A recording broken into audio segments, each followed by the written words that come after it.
Jubilee hills ఎన్నికల్లో ఈ రోజు నుంచే నోటిఫికేషన్ విడుదలైపోయింది ఆల్రెడీ.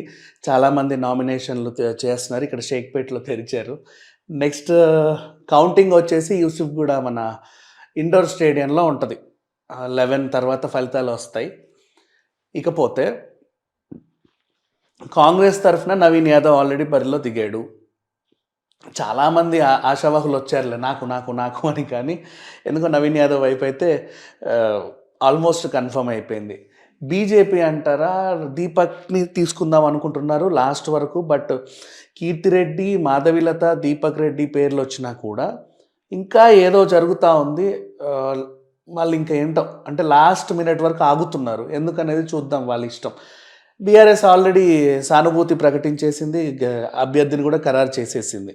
మరి ఇక్కడ అసలు విషయం ఏంటంటే ఎంఐఎం మద్దతు ఎవరికి? ఎందుకంటే ఇప్పుడు జూబ్లీ హిల్స్ నియోజకవర్గంలో కమ్మ సంఘం ఉంది. కమ్మ ఓట్లే కనీసం ఒక 50,000 వరకు ఉంటాయి, 30 నుంచి 50 వరకు. అండ్ ముస్లిం ఓటర్లు 1,00,000 మంది ఉన్నారు. మరి ముస్లిం ఓటర్లు 1,00,000 మంది ఉన్నారు కాబట్టే లాస్ట్ టైం అజారుద్దీన్ ఇలాంటి వాళ్ళందరినీ నిలబెట్టింది. ఎంఐఎం మద్దతు ఎవరికి ఇస్తే వాళ్ళు నిజం గెలుపు ఖాయం చేసుకోవచ్చు.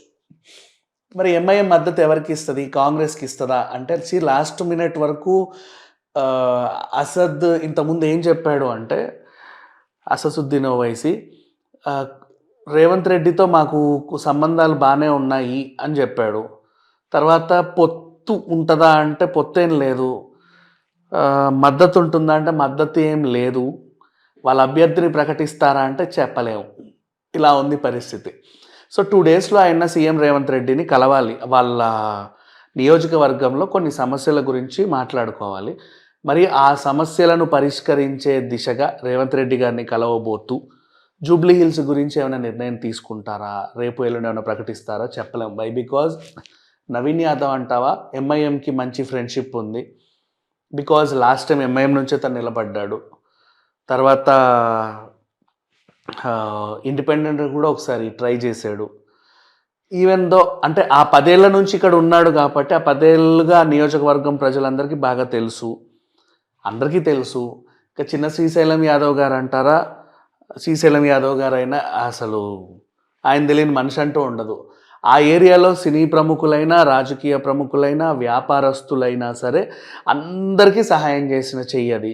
ఎవరు ఎలాంటి సహాయం కోసమైనా ఆయన దగ్గరికి వెళ్ళేవాళ్ళు, ఈయన కూడా కాదనకుండా చేసేవాళ్ళు.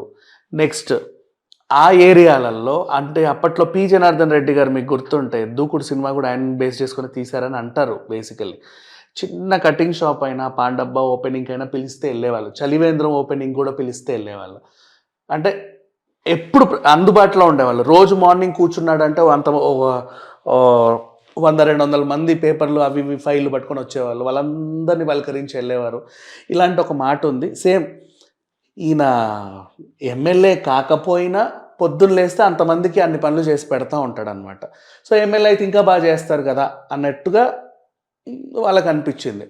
ఇకపోతే అసదుద్దీన్ ఓవైసీ మద్దతు కాంగ్రెస్కు ఉంటే 1,00,000 మంది ముస్లిం ఓటర్లు యాక్చువల్గా ముస్లిం ఓటర్లు ఖచ్చితంగా ఎంఐఎంకే వేయాలన్న రూల్ అయితే ఏం లేదు. ఆ ముస్లింలందరికీ నవీన్ యాదవ్ కూడా బాగా సన్నిహితుడే. అండ్ కమ్మ సంఘంలో ఉన్న వాళ్ళందరూ కూడా వెళ్ళి మాగంటి మిసెస్కే వేయాలనే ఓటేం లేదు. ఎందుకంటే బికాజ్ వాళ్ళకు కూడా నవీన్ యాదవ్ సుపరిచితుడే. ఇంకా చెప్పాలంటే కాకపోతే ఇక్కడ నవీన్ యాదవ్కు ఉన్న ప్రాబ్లం ఏంటంటే ఎక్కువ మంది ఆశావాహులు వచ్చేసరికి వాళ్ళు అధికారికంగా నవ్వినా లోపల కొంచెం ఏదో ఉంటుంది. అంటే మళ్ళీ ఒకవేళ ఓడిపించారు, మేము సరిగ్గా ఆయనకి సపోర్ట్ చేయలేదని తెలిసింది, ఆయన గెలిచాడు పొరపాటున, అమ్మో మమ్మల్ని ఏం చేస్తాడన్న భయం కూడా ఉంటుంది. సో ఇట్లా బిక్కుబిక్కు అనుకుంటున్న వాళ్ళు ఉన్నారు కాంగ్రెస్లోనే.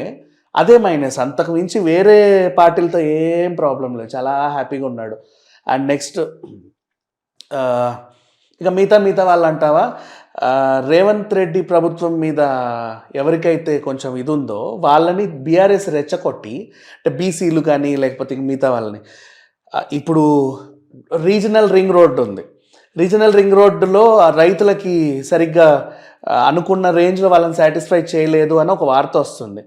వాళ్ళందరిని ఒక 100 మందిని తీసుకొచ్చి 200,000 మందిని తీసుకొచ్చి వాళ్ళందరి చేత నామినేషన్లు వేయిద్దామని చెప్పేసి ఇంకో ప్లానింగ్ కూడా ఉంది. ఇదొక కన్నింగ్ ప్లాన్ చెప్పాలంటే. కానీ వీళ్ళ వల్ల ఏం జరిగిందంటే ఒకసారి కవితను ఓడిపించారు. పసుపు రైతులందరూ కలిసి 2,500 నామినేషన్లు వేసి. అంటే కన్ఫ్యూజన్ ఉంటుంది తెలుసా. ఇప్పుడు నవీన్ యాదవ్ ఓకేనా, నవీన్ యాదవ్ పేరుతో ఉన్నోళ్ళందరినీ తీసుకొస్తారు, దీపక్ రెడ్డి పేర్లతో ఉన్నోళ్ళని తీసుకొస్తాడు, లేదా ఫర్ ఎగ్జాంపుల్ ఇంకెవరన్నా ఎవరెవరైతే నిలబడుతున్నారో వాళ్ళ పేర్లు ఉన్నోళ్ళనే నామినేషన్లు వేయిస్తారు. 100 మంది నవీన్ యాదవ్లు ఉంటే ఏ నవీన్ యాదవ్కి వేయాలో అర్థం కాదు. ఎన్నికల కమిషన్ అన్ని గుర్తులు ఇచ్చేయాలి. వీళ్ళది ఎలాగో చెయ్యికి తగ్గట్టుగా ఏదైనా కనిపించింది అనుకో కొంతమందికి. అందుకే లాస్ట్ టైం కేసీఆర్ అందరికీ కంటి ఆపరేషన్లు చేయించాడు ఇట్లా చూసి ఓట్లేయండి అని. సో ఏదన్నా మిస్టేక్ జరిగిన అంటే రోడ్ రోలర్ గుర్తు చపాతీ కర్ర ఉన్నది కారేమో అనుకొని వేసేవాళ్ళు కూడా ఉన్నారు. సో అలాంటి పొరపాట్లు కూడా జరగొద్దని చెప్పేసి ఆయన కంటి ఆపరేషన్ చేయించుకున్నాడు. బట్ ఇప్పుడు అట్లాంటిది ఏం లేదులే. ఈవెన్ దో ఆల్రెడీ ఆయన ప్రచారం చేసుకునేటప్పుడు చెప్తారు చేయి గుర్తుకు వేయండి, ఇది ఇట్లాంటివి ఏమి ఉండవు. ఒకవేళ ఎక్కువ నామినేషన్స్ అయితే కొంచెం అంటే చదువు రాని వాళ్ళు, పేదవాళ్ళు, వృద్ధులు ఇట్లాంటి వాళ్ళు కన్ఫ్యూజ్ అయ్యే అవకాశం ఉంది. అలాంటి వాళ్ళు కూడా బోల్డ్ మంది ఉన్నారు జూబ్లీ హిల్స్లో. జూబ్లీ హిల్స్ అంటే అందరూ ఆ రిచ్ అనే అనుకుంటారు, కానీ స్లమ్ బోల్డ్ అంత ఉంది, చాలామందికి తెలియదు. సో అట్లా ఈ రకంగా చూసుకుంటే ఈ ఉప ఎన్నిక అయితే చాలా ఇంట్రెస్టింగ్గా ఉంది. ఓవైసీ గారి మద్దతు 2 రోజుల్లో తెలిసే అవకాశం ఉంది. ఆల్రెడీ వాళ్ళు నోటిఫికేషన్లు రిలీజ్ చేశారు కాబట్టి ఎవరెవరైతే నామినేషన్కి వెళ్తున్నారో కూడా వార్తలు వచ్చేస్తాయి. ఈ రేపు ఎల్లుండి కన్ఫర్మ్ చేసేసుకోవచ్చు ఇంకా ఇదే జరగబోతుంది అనేది. ఆ తర్వాత అభ్యర్థులు ఒకసారి ఖరారు అయిన తర్వాత సర్వే వాళ్ళు వస్తారు, వాళ్ళు సర్వేలు చేసుకొని ఎవరు గెలుస్తారు ఏంటి అనేది తెలుస్తారు. ఆ తర్వాత సర్వేలను నమ్ముకొని మన మైండ్ ప్రిపేర్ చేసుకున్న తర్వాత రిజల్ట్ కూడా కొద్ది రోజుల్లో ఏం లేదా 2 వారాలు అయితే వచ్చేస్తుంది. సో ఎవరు గెలుస్తారు ఏంటి అనేది ఈజీగా అర్థమైపోతుంది. Thank you so much.